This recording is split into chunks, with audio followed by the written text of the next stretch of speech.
아무 생각 안 하고 보면 괜찮은데 눈곱만큼이라도 생각하면 참 별로인 영화 돈 리뷰입니다. 이런 식은 50억 정도 돌아가겠네.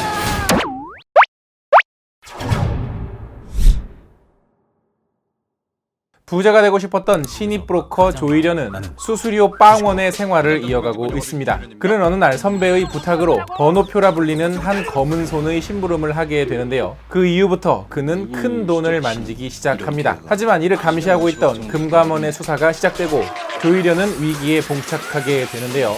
그리고 나서는 그냥 뻔하게 끝나는 조금은 심심했던 범죄 드라마 영화입니다. 좀 보여라 보네. 부자가 되고 싶었다. 안녕하세요. 같이 가보는 남자 엉준입니다. 오늘 여러분들께 리뷰해드릴 영화는 돈입니다. 3월 비수기에 개봉하는 한국 영화들이 생각보다 저조한 편인데 이 영화 돈은 그나마 그 중에서는 나름대로 봐줄 만한 영화였어요. 일단 이 영화는 초반에 주인공 조이련이 번호표라 불리는 이 의문의 캐릭터에게 어떤 부탁을 받고 또 큰 돈을 만지면서 점차 어떤 성장해 나가는 과정, 그 초반 부분까지는 참 재밌어요. 그리고 앞서 말씀드린 것처럼 별 생각 없이 정말 그 두뇌를 이렇게 비우고 보면 그런 대로 볼만한 영화입니다. 그래서 뭔가 이 영화를 보시기 전에 정말 공부를 너무너무 열심히 해서 막 뇌가 터질 것 같다거나 일을 너무 많이 해서 막 뇌에 과부하가 걸렸는데 조금이라도 이 뇌를 비우고 싶은 분들, 스크린 보면서 이렇게 콜라 빨면서 팝콘 먹으면서 멍 때리기에는 참 볼만한 영화예요. 그러나 그렇게 멍 때리면서 보다가도 조금이라도 의문을 가지거나 조금이라도 생각을 하게 되면 이 영화 허점이 너무너무 많습니다. 일단 이 영화의 가장 큰 문제는 바로 캐릭터들인데요. 초반에 이 흥미로웠던 부분들을 지나면서 주인공이 이런 일을 겪었으니까 앞으로 이렇게 뭔가가 변하겠구나라는 생각을 하게 되죠. 근데 안 변해요. 그냥 돈은 많이 버는데 캐릭터가 그렇게 변하지가 않습니다. 가령 더킹에서 조인성 씨 같은 경우도 뭔가 앞부분과 중간 부분, 뒷부분에서 점점 변화를 하는 캐릭터잖아요. 그리고 그의 변화가 영화의 전체적인 이야기의 변화로 이어지죠. 그러다 궁지에 몰리기도 하고 낭떠러지까지 떠밀리니까 그동안 앞서 배워왔던 이 캐릭터의 여러 가지 기술들을 이용을 해서 판을 뒤집는 어떤 그런 쾌감이 있는 영화였죠. 또 관객들 역시 주인공 캐릭터의 변화와 그 흐름에 따라가야 되는데 여기서는 그렇지 않았다라는 겁니다. 그냥 재산만 달라졌지 이 영화의 영화적인 캐릭터는 전혀 변함이 없습니다. 그러니까 후반부 클라이막스에 가서 뭔가 짜잔하고 일이 이렇게 됐습니다라고 뭔가 큰 사건이 벌어져도 딱히 관객들은 동요가 없는 거예요. 그래서 영화를 보고 나오면 도대체가 무슨 이야기를 하고 싶었던 건지 알 수가 없죠. 왜냐면 보통 이런 소재를 가진 영화들, 특히 어떤 주인공 개인의 욕심 때문에 벌어졌던 여러 가지 사건들, 돈이라든가 권력이라든가 명예라든가 이런 것들에 관련된 주제들의 영화들은 어떤 메시지나 주제의식이 있었습니다. 근데 이 영화에는 그런 게 없어요. 마치 여의도에서 이런 일이 있었는데 이런 일이 있었다 카더라. 마치 도시 전설처럼 내려오는 어떤 그 여의도 금융가의 어떤 사건을 그냥 아는 사람들 술자리 따라갔다가 야, 너 핸드폰 왜 떨어뜨렸어? 이게 얼마짜린데? 아는 사람 술자리 따라갔다가 그냥 옆자리에서 주워들은 조금 흥미로운 이야기 같은 그 정도? 이야기 전개가 뻔하다는 단점들도 있지만 중반 이후부터는 류준열의 친구 역할들이 급작스럽게 갑자기 드라마에 개입을 하기 시작해요. 초반에는 쥐뿔 아무것도 없고 그냥 주인공 변두리에 있는 그냥 그런 인물인가 보다 하다가 갑자기 주인공의 인생에 간섭을 하기 시작해요. 그 이유가 여러분 뭔지 아십니까? 기계적인 갈등을 만들어내기 위한 시나리오적 도구로 쓰이기 위해서 그런 거예요. 왜냐하면 초반에는 기승이니까 갈등보다는 캐릭터의 전개를 위해서 이야기를 쌓아왔다면 이제 중반 이후부터는 갈등이 벌어져야 되잖아. 근데 초반부터 만들어진 갈등이 이 드라마에는 없어요. 그냥 그나마 하나 있다면 조우진 씨가 연기했던 그 금감원 캐릭터지만 그것은 직업적인 갈등이지 캐릭터 간의 갈등이 아니거든요. 이 뭔가 갈등을 위해서 기계적으로 쓰이고 있고 마찬가지로 조우진 씨 캐릭터 역시도 후반부에 가도 별다른 변화가 없는 그냥 말 그대로 기계적으로 쓰인 도구로만 쓰인 갈등의 장치였다라는 겁니다. 이야기 자체는 굉장히 상식적으로 진행이 되고 그 흐름에 대해서 관객들이 납득을 하더라도 별로 재미는 못 느낀다라는 거죠. 사실 영화의 매력의 거의 8할 이상은 캐릭터들한테서 나와야 되거든요.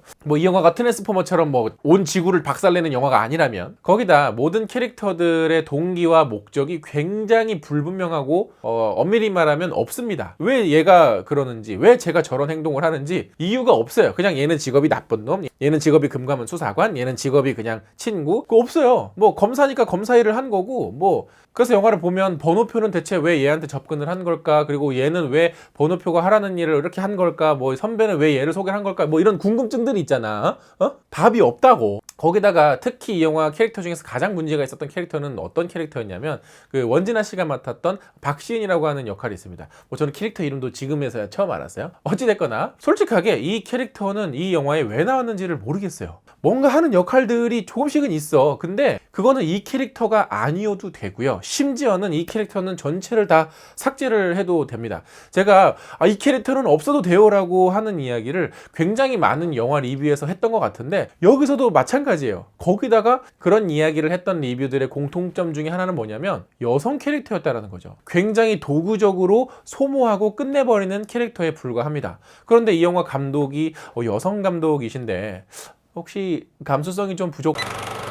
또 하나 여기에 악역인 유지태 씨 역시도 아우라가 막 엄청나고 막 뭔가 대단한 인물처럼 느껴지고 막 쟤는 어떻게 뭐 밟을 수도 없을 것 같은 그런 악당처럼 느껴지는데 알고 보면 쥐뿔 별것도 아니야. 그러니까 전체적인 이야기의 흐름이나 맥락은 충분히 이해되는 이야기고 얼마든지 납득될 만한 스토리지만 딱히 이 영화를 보고 나서 감동이 느껴지지 않는 건 그냥 기계적인 이야기만 따르고 있는 거를 스크린을 통해서 봤기 때문입니다. 자, 그렇게까지 얘기를 하면 이 영화에 엄청난 단점을 찝은 것처럼 느껴지지만 사실 요것들을 빼고는 그렇게 막 흠이 뭐 엄청나게 막 단점이 막 엄청 큰 것도 사실 또 아니에요. 뭐 대사가 잘 안 들린다거나 뭐 이해가 안 되는 장면이 있다거나 엔딩에서 갑자기 빌딩이 무너진다거나 뭐 산사태가 난다거나 뭐 정말 허무하고 화가 날 지경의 어이없는 장면들은 사실 없습니다. 그러니까 되게 무난해요. 그래서 저는 이 영화를 보면서 예전에 봤던 영화들 중에 어떤 영화랑 가장 느낌이 비슷했냐면 원나잇이라는 영화가 있습니다. 그 영화 망했죠. 그렇다고 그 영화 딱히 막 강력하게 추천할 만한 영화도 아니었고 명작도 아닙니다. 원나잇 역시도 굉장히 기계적인 갈등의 기계적인 시나리오의 영화였거든요. 근데 뭐 OCN이나 뭐 왓챠나 넷플릭스 이런 데서 만약에 이렇게 눈에 띄면 그런 대로 봐줄 만한 영화이긴 해요. 단 원나잇의 단점은 마치 모든 대사들이 중딩이 쓴 것 같은 굉장히 유치한 게 문제점이긴 하지만 하여간 그 영화 그리고 이 영화 모두 마찬가지로 관객들에게 깊은 인상을 못 남긴 영화라는 거죠. 장르적인 쾌감도 굉장히 부족했고요. 캐릭터의 인상도 부족했고 그렇다고 영화 연출적인 면에서 딱히 돋보이는 것도 없는 그리고 또 이런 좀 공허한 허술함을 채워줄 만한 메시지 전달 역시도 상당히 부족했던 영화였습니다. 뭐 앞서 말씀드린 것처럼 이 영화 보지 마세요 라고 뜯어 말릴 정도도 아니고 그렇다고 막 있는 엄지 막 없는 엄지 막 야 너 엄지 없니? 엄지를 야 너 팔힘 좀 세다? 추천할 만큼의 뭐 그런 영화도 아니라는 겁니다. 그냥 뭐 보실 분은 보시고요. 뭐 보지 않으실 분은 뭐 굳이 안 보고 넘어가셔도 돼요. 왜? 살다 보면 우리 인생에 그렇게 인상 깊게 남지 않는 영화들이 있잖아요. 1년 동안 국내에 개봉하는 영화 편수가 총 1600편 정도 되는데 우리 뭐 대부분 다 기억 못 하잖아요. 그래서 이 영화도 마찬가지로 한 1년이 뭐야 한 2달만 지나도 맞아 그때 류준열 나온 그런 영화 있었지 하면서 아마 좀 이렇게 기억에서 사라질 만한 뭐 그런 수준의 영화였습니다. 특히 제가 한국 영화들을 리뷰할 때 뭐 공통적으로 느끼는 부분들이 있지만 조금만 더 다듬고 조금만 더 신경을 써서 조금만 더 이렇게 잘 하면 굉장히 좋은 소재의 영화가 될 텐데 항상 그렇게까지 못 만드는지 늘 그게 좀 아쉬운 지점 같습니다. 우리나라의 이런 양산형 영화들이 미국의 B급 장르 영화보다 인상적이지 못하다는 거 이거는 좀 양산형으로도 아깝다 라는 생각이 좀 들었어요. 그래서 뭐 과감하게 만들어라 그러면 갑자기 산사태가 나고 빌딩이 무너지고 또 적당히 만들어주세요 그러면은 뭐 이것도 아니고 저것도 아니고 막 이도저도 아니고 자 이 영화도 마찬가지로 저 영지 구독자분들의 댓글을 한번 받아봤는데요. 그거 같이 읽어보면서 이야기를 나눠보도록 하죠. 이거 떨어뜨리지 마. 야, 고추 보이잖아. 이쪽으로 돌아서서 해. 먹자님께서는 왜 류준열 씨는 독전, 뺑반, 돈 같은 내용 없는 훅가시 영화만 출연할까요? 그거는 그런 영화만 만드는 제작자들이 있으니까 그런 거겠죠. 민우송님께서는 할리우드는 월스트리트, 더 울프 오브 월스트리트, 빅쇼트를 만들 동안 한국은 이딴 영화나 만들고 있다. 제발 자본 탓 좀 하지 말아라. 시나리오 작가나 감독이나 수준 미달이니까. 어우 속이 다 시원해. 백승호님께서는 류준열보다 유지태가 더 눈에 띄는 영화. 솔직히 류준열보다 유지태가 주인공으로 보였습니다. 근데 그거는 사바도 마찬가지였죠. 척추 기리끈님께서는 여의도에 가본 적 없는 사람이 만든 여의도 영화. 그러니까 나도 뭔가 여의도를 배경으로 긴박하고 거칠고 막 왔다 갔다 하는 어떤 월스트리트의 느낌이 좀 날까 했는데 예, 쥐뿔 없어요. 박건우님께서는 아마 이 영화의 가장 큰 문제는 중요 장면들을 너무 띄엄띄엄 넘어간다는 거겠죠. 왜 류준열을 키워줬을까? 접대, 상사, 부하 직원과의 기싸움, 인맥, 친구와의 경험, 스캔들, 배신, 결말 모두 너무 아쉬웠습니다. 원작 읽어보시면 더 크게 느끼실 겁니다. 그 외에 이제 배우들에 대한 칭찬을 쭉 해주셨는데 저도 굉장히 비슷하게 느꼈어요. 뭔가 더 살릴 수 있는 장면이나 소재나 이런 상황들을 살리지 않고 그냥 대충 이렇게 그 유튜브 스킵 하듯이 그냥 쑥 넘어가더라고요. 감JK님께서는 돈 버는 방법이 궁금해서 보러 갔다가 돈 버리고 온 영화사에 돈을 벌어주는 넓적부리 황새님께서는 영화 얘기 그만하고 그냥 잡담이나 하죠. 알겠습니다. 조만간 라이브 방송을 하도록 하겠습니다. 200배님께서는 인물들의 행동에 설득력이 부족한 영화. 류준열은 그냥 돈을 좋아하는 흑수저, 유지태는 그냥 판 벌리는 사이코, 조우진은 그냥 미친 개. 근데 사실 이 중에서 뭐 별명이 사냥개였나 뭐 그랬는데 사실 그런 느낌이 조우진 씨한테서 전혀 안 느껴졌어요. 네. 훈우님께서는 TVN 드라마보다 별로인데요. 요새는 드라마들 퀄리티가 많이 높아졌죠. 좀 영화 작가들은 긴장 좀 하셔야겠어요. 최영호님께서는 전형적인 용두삼이 영화. 제목을 용두삼이로 지었으면 오히려 더 칭찬받지 않았을까? 약간 셀프 디스 이런 느낌으로다가. 정윤식님께서는 생각 없이 킬링타임용으로 보기 좋은 영화. 이 정도면 그래도 양호한 영화 아닌가? 네, 맞습니다. 양호한 영화예요. 그런데 그렇게 남는 것도 인상적인 것도 딱히 없었다라는 거죠. 그러니까 오늘 점심으로 먹었던 게 뭐였는지 기억조차 안 나는 지민님께서는 무엇을 말하고 싶은지 모르겠는 영화가 왜 이렇게 많은 걸까요? 만드는 당사자들이 무슨 얘기를 하는지를 모르는데 뭐 저희 어떻게 알겠습니까? 모두 안녕님께서는 이거 내용이 미생이랑 비슷하다는데 사실인가요? 미생은 무슨 얼어 죽을 매생이랑 똑같으면 모를까? 자, 이처럼 많은 분들께서 뭐 아쉽다고 얘기하시는 분들도 있고 아쉬운 반면에 몇몇 배우들의 연기력이 굉장히 인상적이었다라고 말씀하시는 분들도 계십니다. 뭐 저랑 굉장히 많이 비슷한 의견들이 많은 것 같고요. 또 그 외로 나만 재밌게 봄? 나만 재밌었나 봄? 하시는 분들도 계신데 영화라는 건 뭐 사람마다 조금씩 재미의 차이는 있으니까 재밌게 보셨다면 재밌게 본 겁니다. 왜 뭐 여러분이 이상한 게 아니에요. 각자 취향이 있으니까 서로의 취향은 존중해 주는 걸로. 어쨌거나 좀 아쉬운 작품이었고요. 아마 좀 있으면 이렇게 싹 기억에서 잊혀질 것 같은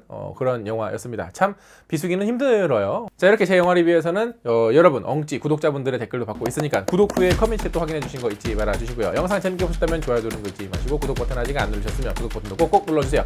구독 버튼 옆에 있는 종 버튼 클릭해 놓으시면 누구보다 빨리 엉준의 영상을 감상하실 수 있습니다. 그럼 전 다음에 더 재밌는 영화 리뷰로 찾아뵙겠습니다. 다음에 만나요. 안녕. 너도 좀 해봐.